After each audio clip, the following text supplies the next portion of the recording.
The Silence Between Waves. Chapter 1. The Letter She Never Sent. He read the letter twice before he burned it. The handwriting was hers, slanted left, like she was always pulling away even when she tried to come closer. The ink had run in places, maybe from her tears, maybe from rain. It didn't matter. The words still hit the same, clean and final. I forgive you, though you'll never understand what for. He folded the paper once, then again. The edges were soft from travel, from hesitation. He set it in the ashtray and struck a match. For a second the flame hesitated, then caught, licking up the paper in waves of orange and black. He watched it burn, felt the heat on his fingers. The words turned into smoke, and the smoke disappeared. It was all that simple. Outside, the sea made its slow sound against the shore.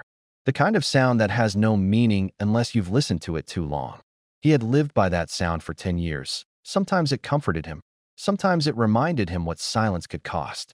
He poured himself a drink, not because he wanted one, but because the room needed it. The glass made a small clink against the bottle, the kind of sound you don't forget when you live alone. He sat near the window. The sky was turning to the color of pewter. Somewhere out there, boats moved toward the horizon, men shouting in the dark, their voices carried thin by the wind. He thought of her in one of those boats once, standing near the bow, fearless in her white coat. That memory still had teeth. The phone rang. He didn't answer. It rang again. Then it stopped. He leaned back, feeling the chair creak under him. He could almost hear her laugh in that sound, dry, careless, the way she used to laugh when she was pretending she wasn't angry. He closed his eyes and let it stay for a while. Later, he walked down to the docks. The sky had darkened, clouds pressed low, a storm somewhere in the distance. The boards were slick under his boots, and the air smelled of diesel and salt. Fishermen were packing up for the night, calling to one another in short bursts. The bar was still open. It always was. A place called the Lantern, though the sign outside hadn't worked in years. The old man behind the counter was polishing a glass, same as always. The jukebox in the corner hummed softly, no song playing, just that quiet mechanical breath. "You look like hell," the old man said without looking up. "I was aiming for purgatory," he said. The old man smiled. "Still poetic, are we? I've tried worse habits." "What'll it be?" "Whiskey. Whatever's honest." The glass came half full, amber and cold. He took a sip. It was honest enough. "You expecting someone?" the old man asked. "No." "Then why the clean shirt?" He looked down at himself. "Habit." The old man chuckled. "Women leave. Habits don't." He didn't answer. The jukebox clicked faintly, almost like it was thinking.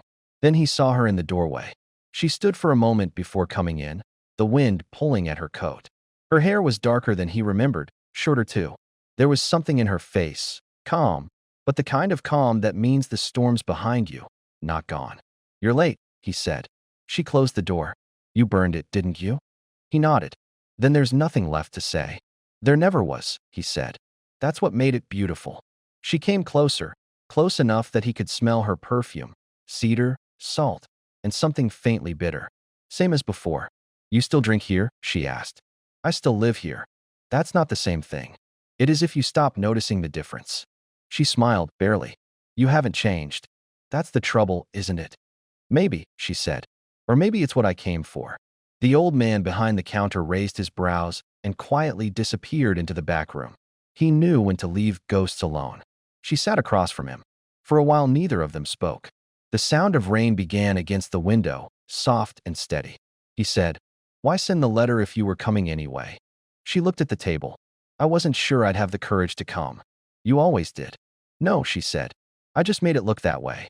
The words hung there, still and heavy. He wanted to reach across the table, but he didn't. Some distances shouldn't be crossed too soon. "How long will you stay?" he asked. "Until it rains itself out," she said. "That could take a while." "I'm not in a hurry." The whiskey warmed his throat. He poured another, for her this time. She didn't refuse. They drank quietly, eyes on the window. The rain made small rivers down the glass, joining and separating, joining again. "Do you still write?" she asked. "I try," he said. "About what?" He smiled faintly. "About mistakes that can't be fixed. Then you'll never run out of material." He laughed once, softly. "No, I won't." She leaned back, arms crossed, studying him. "You know what I remembered most about you? Tell me." "You never lied. You just didn't always tell the truth." That's a distinction I used to live by. It ruined us. Maybe it saved us. From what? From having to find out what forever really meant. She looked at him then, long, steady, almost kind. You always talk like that when you're scared. And you always come back when you shouldn't. Then we're even. Outside, thunder rolled, deep and far away. The lights flickered. She stood and went to the window, her silhouette sharp against the dim bar light. He watched her hands, small, deliberate, as she traced the condensation on the glass. You still think it was my fault, she said. I think it was ours. Yours more than mine. Maybe. You could at least pretend to fight me on it. I'm tired of pretending, he said. She turned. Her eyes were wet, but not from tears. The rain outside had picked up, hammering the roof.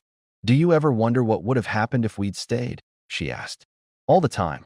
And I stopped wondering before it hurts too much. She came back to the table, stood over him. It's supposed to hurt, she said. I've had enough of that kind of wisdom. No, she said quietly. You've had enough of the truth. For a moment, neither of them moved. Then she reached out and touched the back of his hand. Just once, just long enough for him to remember every other time. He didn't pull away.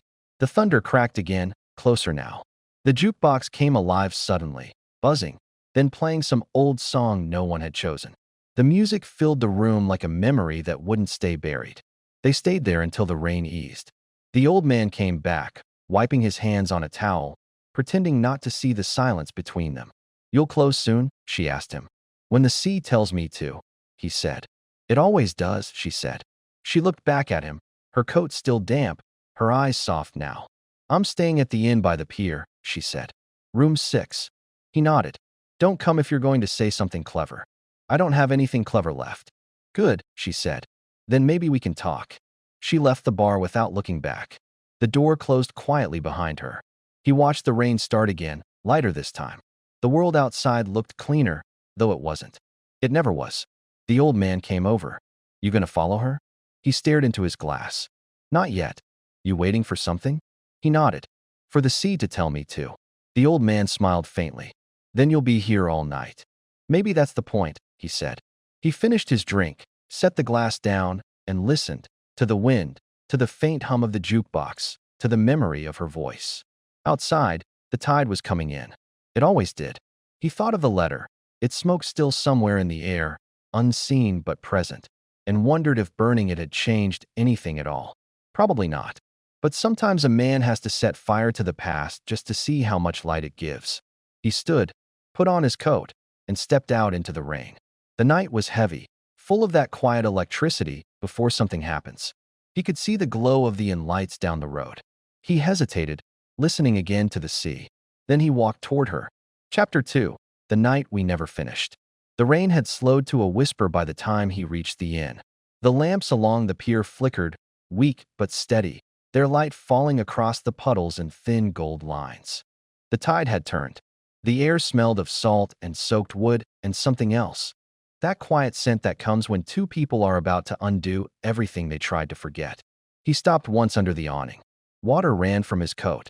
He thought of going back, of letting the moment end where it should have, but he knew himself too well. Some things you return to not because you want to, but because you can't stop walking. He opened the door. The inn was nearly empty. The man at the desk looked up from a newspaper, nodded, and went back to reading.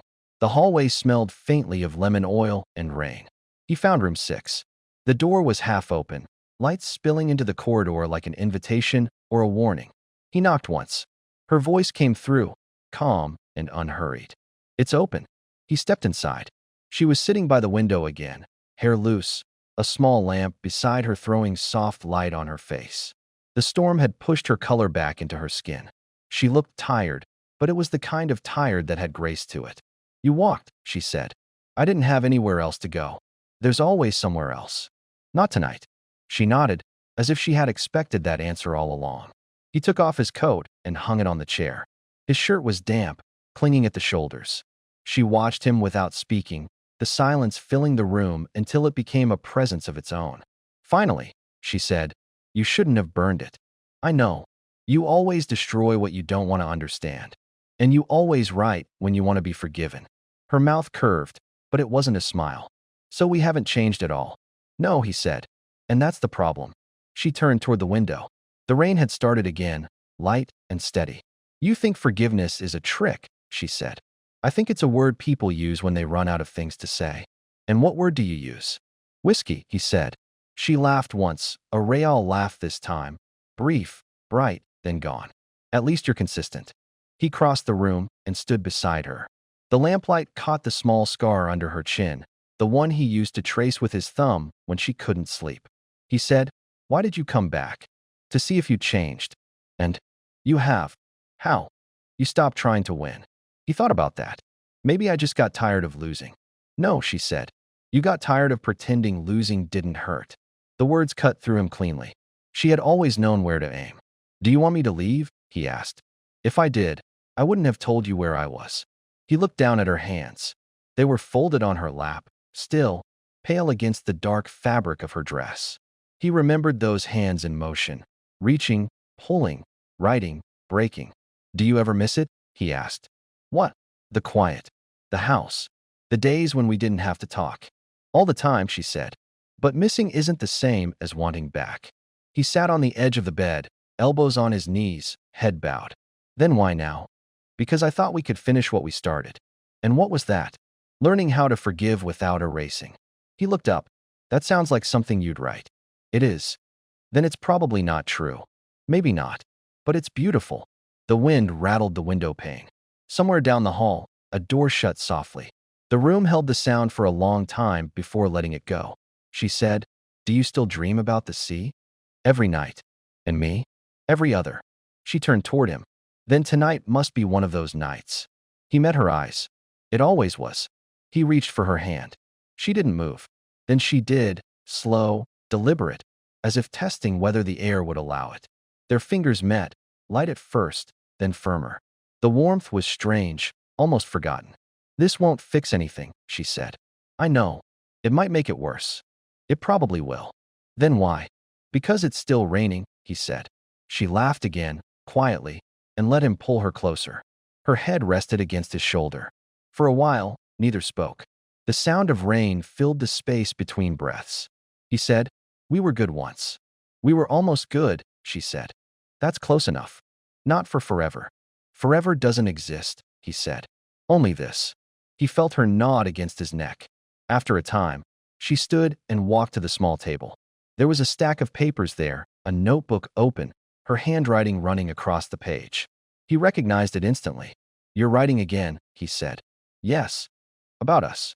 She smiled without turning. Always. He rose, walked to her, looked down at the words. The top line read, The letter he never answered. He said, That's cruel. It's honest. I burned the last one. Then you'll have to read this before you do. She tore out the page, folded it once, handed it to him. Her hand brushed his. No more burning, she said. Let something stay. He took it, slid it into his pocket. All right. Promise. I don't make those anymore. Then I'll make it for you, she said. She turned off the lamp. The room sank into gray and sound. Outside, the storm thickened again, the sea pounding against the rocks. He could feel the rhythm of it in his chest, steady, inevitable.